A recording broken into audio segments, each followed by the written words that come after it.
Monsieur le Commissaire, chers collègues, le paquet législatif consacré au transport routier, qui sera annoncé dans 15 jours, arrive à un moment crucial.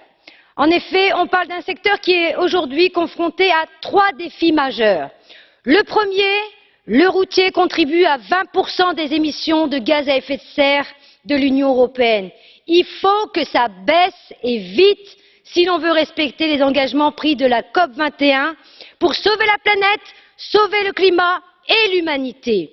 Pour cela, il est urgent que la Commission propose, entre autres, des normes plus ambitieuses en matière d'émissions de CO2 pour tout véhicule roulant. Deuxième défi, la numérisation doit permettre de faciliter le travail des salariés, de faciliter la mobilité transfrontalière, mais aussi d'améliorer le contrôle pour garantir le respect de la loi. Mais tout cela ne peut pas attendre 2034, comme le propose la Commission pour achever l'équipement de la flotte européenne du smart tachygraphe.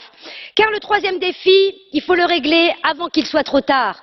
Le routier est devenu une jungle sociale à cause de la triche. Une triche organisée par des entreprises de transport qui usent et abusent du dumping social grâce aux bas salaires de travailleurs venus des pays de l'Est.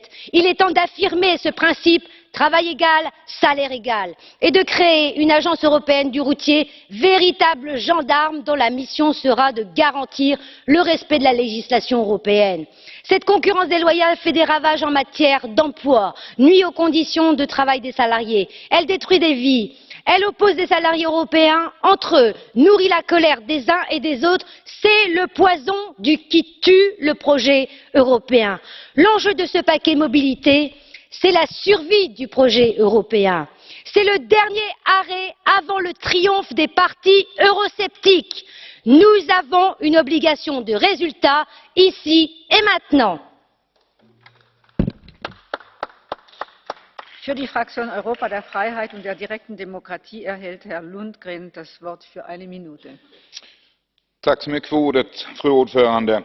Transportbranschen den är hårt utsatt och här måste alltså EU agera. Det går inte att hålla på så här länge. Ni har tappat allt förtroende egentligen i transportbranschen i de länderna som försöker att